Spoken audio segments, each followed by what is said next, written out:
Bonjour les amis de la 8e. Je pense aujourd'hui nous sommes à la 4e vidéo. Alors nous continuons notre leçon sur les systèmes de deux équations du premier degré à deux inconnus. Voilà, dans cette partie ici, nous présentons un rappel. Nous avons la définition, la forme, la résolution. Et ça c'est pour vous, on ne va pas y revenir. Qu'appelle-t-on un système d'équation? Quelle est la forme d'un système d'équation? Et quelles sont les méthodes de résolution vues en classe? D'ailleurs ici, nous présentons trois méthodes. Nous allons parler de la méthode de comparaison, la méthode de substitution et la méthode d'addition. Voilà, ça c'est déjà fait. Et vous avez les trois vidéos ici, je pense, dans vos téléphones. Et aujourd'hui, nous ajoutons la quatrième méthode. Ça, c'est une méthode bonus. Je vous ai dit que nous pouvons ajouter aussi une quatrième méthode. Et cette méthode est aussi profitable pour les élèves de troisième scientifique et littéraire, c'est-à-dire première année des humanités scientifiques. Voilà. Cette méthode consiste à calculer successivement le nombre de d de x et d de y.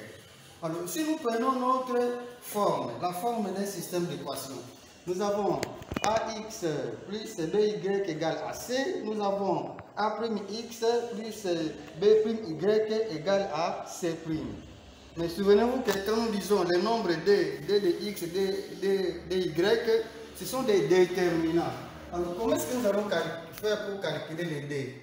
D, nous allons le calculer de toute façon ici. Nous avons a, b, le coefficient du terme en x, coefficient du terme en y, x de la deuxième équation, y de la deuxième équation. Alors, comme c'est un déterminant, nous allons multiplier a multiplié par b, ce qui nous donne a multiplié par b', nous avons a, b'. Et si nous voulons monter, là nous allons introduire les moins conventionnels. Voilà, on commence par les moins conventionnels, c'est en fait que nous allons multiplier a' multiplié par b. Et nous avons ici a' multiplié par b. Et nous allons calculer d de cette façon ici.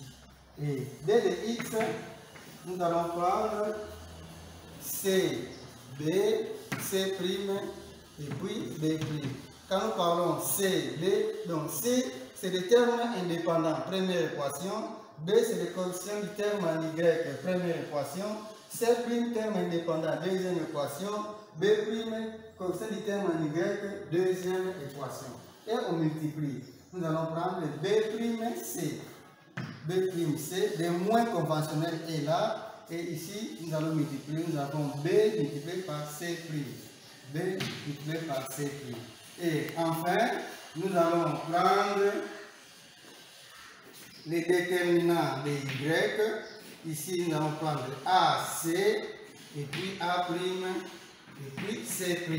Et on multiplie, nous avons AC', le moins conventionnel est là, A' multiplié par C.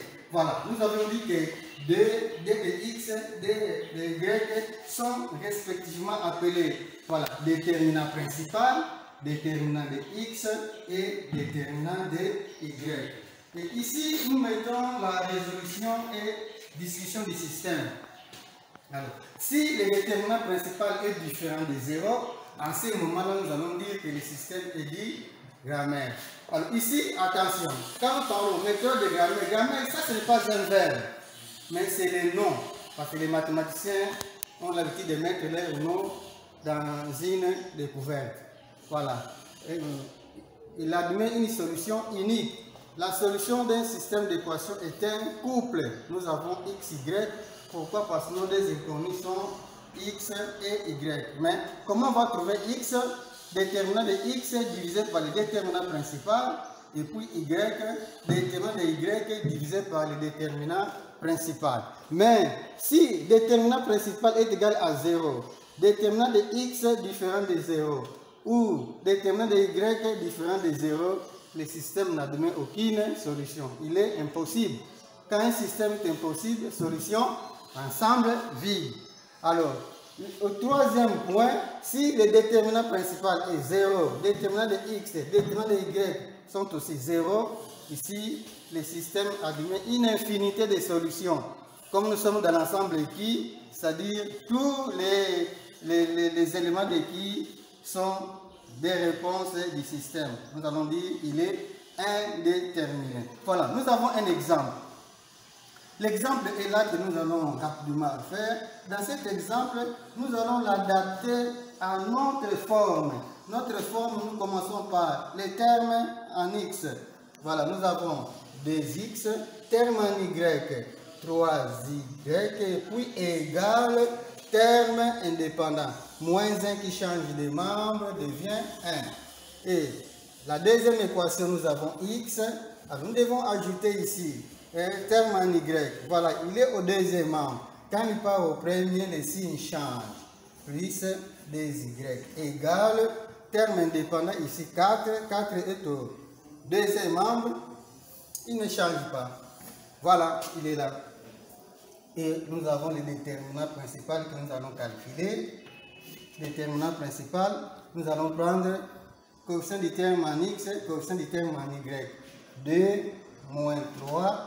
Et puis ici nous avons 1. De l'autre côté nous avons 2. Voilà. C'est-à-dire A, B, A', B'. Pour calculer le déterminant principal. Ça là-bas. Ok.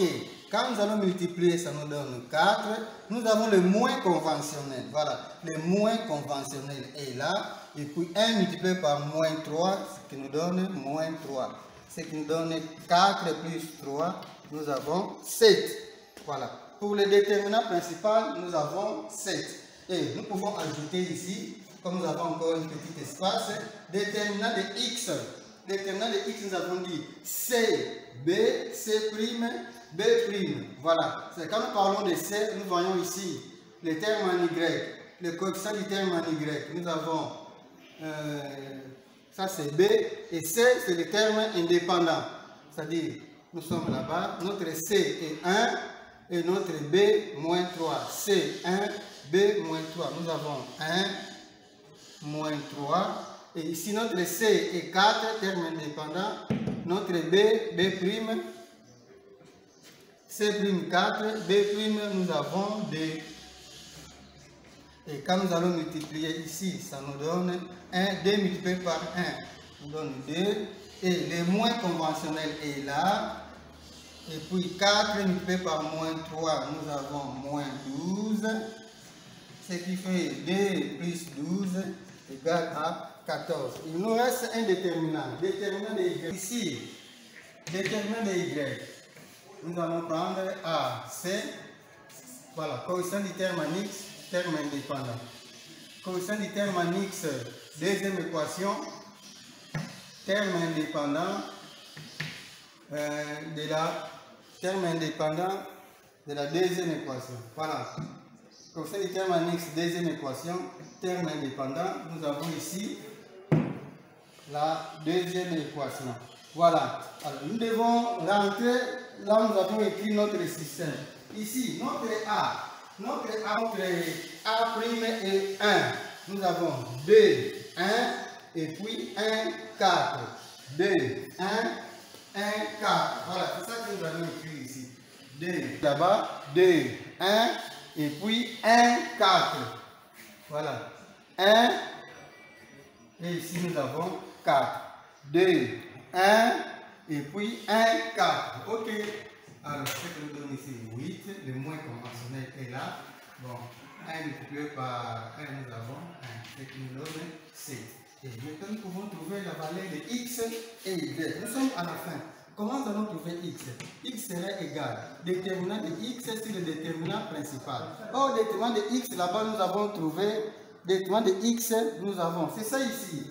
Déterminant de x. Nous allons prendre 14 divisé par 7. Plus que x est égal à 2. Même chose pour y. Déterminant de y sur le déterminant principal. Déterminant de y, nous avons 7. Déterminant principal, nous avons aussi 7. Déterminant de y est là, c'est 7. Déterminant principal, c'est 7. Donc, ceci implique Ceci implique y est égal à 7 sur 7 est égal à 1. Voilà notre solution et là, la solution du système. Voilà. Nous commençons par l'accolade. Comme c'est un couple, nous avons la parenthèse. On commence par la valeur de x et puis la valeur de y. Et puis nous allons fermer l'accolade pour signifier que c'est un ensemble. Voilà. L'ensemble qui est formé par ce couple ici, x et puis y. On commence toujours par la valeur de x ou par la valeur de y. Et si dans un système il n'y a pas x, y, respectez tout simplement l'ordre alphabétique. Voilà, ça c'est l'exemple. Je pense que c'est clair. Et déterminant de y, déterminant de x, déterminant principal. Voilà, c'est ça que nous avons appelé la méthode de grammaire. C'est la quatrième méthode, comme nous sommes à la quatrième vidéo. Voilà, nous allons mettre un point final sur cette leçon ici, mais il y a un devoir. Dans ce devoir, nous allons utiliser la méthode, cette méthode ici, la méthode de vie aujourd'hui. La méthode de grammaire, c'est ça ici.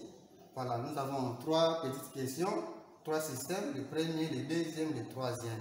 Comme d'habitude, il y a quand même des amis, des élèves qui sont en train de travailler et vous allez continuer à le faire. Répondre à ce numéro ici, c'est mon numéro WhatsApp. Moi aussi, je ferai le nécessaire pour corriger et vous envoyer la bonne réponse pour vous féliciter si vous avez très bien fait. Voilà, on termine notre leçon, notre quatrième méthode sur ce système aujourd'hui. Voilà, je vous souhaite d'abord bon confinement et bon travail. J'espère que vous allez m'envoyer les résultats de votre devoir. Et on va se retrouver prochainement. Mais toutefois, n'oubliez pas ces trucs ici, parce que le confinement continue. Et les gestes barrières, il ne faut pas oublier. Merci, à la prochaine occasion.